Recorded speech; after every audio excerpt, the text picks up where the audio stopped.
Hey, it's me again, and today we're going to talk about email. So first, a little bit about the background and context of this talk.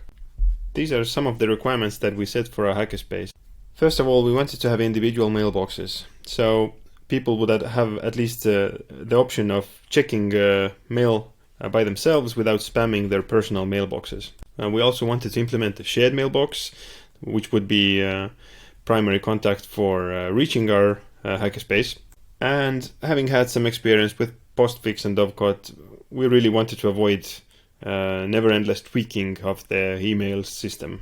Now, to set the bar even higher, we wanted the email solution to be self-hosted, open source, and we also wanted it to have high availability and single sign-on options. Now, the problem with email is that there's nearly 50 years of legacy, and getting everything right is tricky. And the moment you start self-hosting your email server, you can get blocked by one of the big players like Gmail.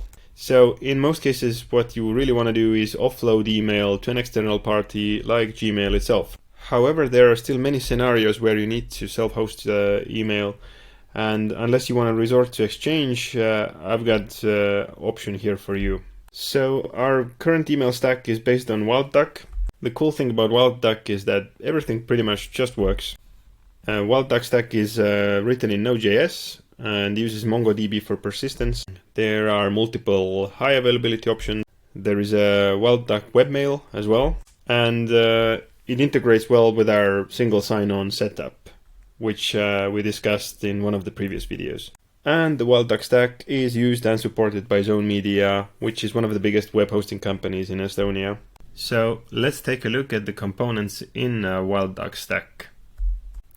First, we've got here Haraka, which handles the incoming mail. Haraka stores all the incoming email in MongoDB. WildDuck implements an API which makes the mailbox accessible to the webmail. Webmail sits behind the reverse proxy, which uses Authelia to implement single sign-on. And Authelia uses Active Directory to perform the actual authentication. So WildDuck API allows you to manage the email aliases and the accounts. So we do not store this information in Active Directory, which would be the case with Exchange. But to overcome this limitation, we've got the member site which actually provisions the user account in both systems simultaneously.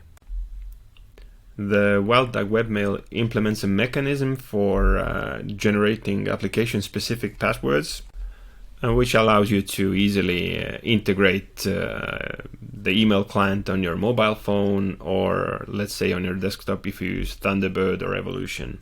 Now, the main benefit of this system is that if you reset your password in Active Directory, it doesn't disrupt your apps on your mobile phone or your local mail clients, and vice versa as well. If you lose your mobile phone, you don't have to reset your Active Directory password because your mobile phone wouldn't have it, and you just revoke the application-specific password in WildDuck webmail.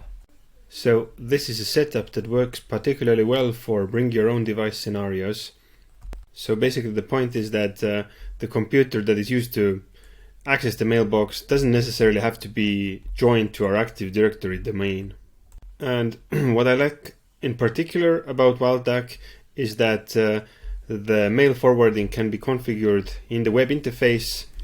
So people who do not want to regularly check the mailbox, they can just set up redirection to their own personal mailboxes. Note that the WildDuck also allows you to configure email aliases, which in our case we have disabled because these are already provisioned by the member site. The outbound email from local clients is submitted to Zone MTA, which again stores it in MongoDB. And from there on, another Zone MTA instance picks it up and attempts to deliver it for external parties. For webmail clients, the email is sent directly through the WildDuck API, which again writes it to the MongoDB queue, from where on it gets picked up by the same outbound Zone MTA instance.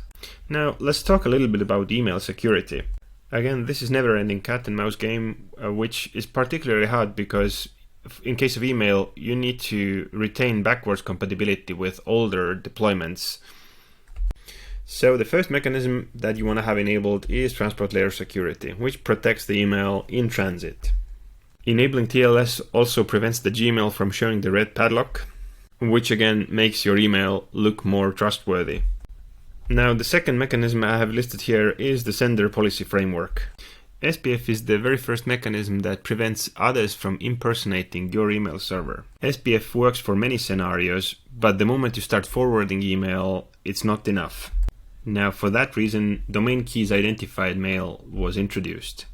DKIM allows storing keying material in DNS records. DMARC is the mechanism for signing outgoing email, and it also performs the verification of incoming mail based on the DKIM keys. I also listed here brand indicators for message identification, which allows you to show an avatar next to the email in a mail client. Now, all of the protection mechanisms I listed so far, none of them prevent a malicious email server operator from snooping on the content of an email. So, in order to protect yourself against a malicious mail server operator, you really need to resort to using GPG or SMIME. These are the mechanisms to encrypt the content of an email, which would prevent even the mail server operator from seeing the content of an email. Note that in most cases, the subject of an email never gets encrypted, and that applies to GPG and SMIME as well. So as you can see, there are many things to consider here, and in many cases you just want to use some external tool to check that you have correctly configured your email. So you can use mailtester.com to avoid common pitfalls, but there are still many things that even the mailtester.com doesn't consider. So just to recap and cover the parts that aren't covered by mailtester.com, I've listed here the DNS configuration of our email server. So everything starts with MX record. If anyone sends email to, let's say, Lauri@kspace.ee, their mail server would look up the MX record that corresponds to kspace.ee, which would point to mail.kspace.ee, which is actual host name of the mail server that we run. Mail.kspace.ee resolves into two different IP addresses. We've got IP version 4 and IP version 6 address here. So depending on the client setup, they would either connect to the IP version 6 or IP version 4 address.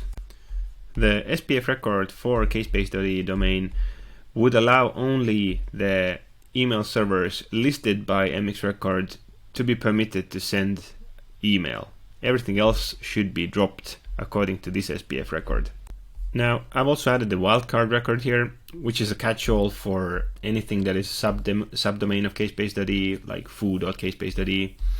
So this is something that's very often used in phishing attempts, and this particular SPF record pretty much bans anyone from sending email as the subdomain of kspace.ee. The DKIM record contains the key material used by Wildduck. WD here is the selector for the key, so you can actually have multiple keys here, and the email header would contain the string that will actually identify which key to use. And the DMARC record specifies the policy, and this particular record says that anything that is not signed with the DKIM keys should be rejected. And of course, this takes effect only if the receiving mail server understands DMARC. For the sake of completeness, I added also the DNS record used by the webmail. Note that the endpoint address is different, so the Wildduck stack sits on .25 and the webmail is accessible at .5. So to summarize, I would say the Wildduck setup works very well for us. If you think you found a security issue, please let us know. I didn't manage to squeeze the shared mailbox into this talk, so I'll follow up on how we do Free Scout at our hackerspace. I'd like to thank Startup Estonia and Credex for supporting the creation of these videos. And of course, I would like to thank Andris for creating the awesome Wildduck stack.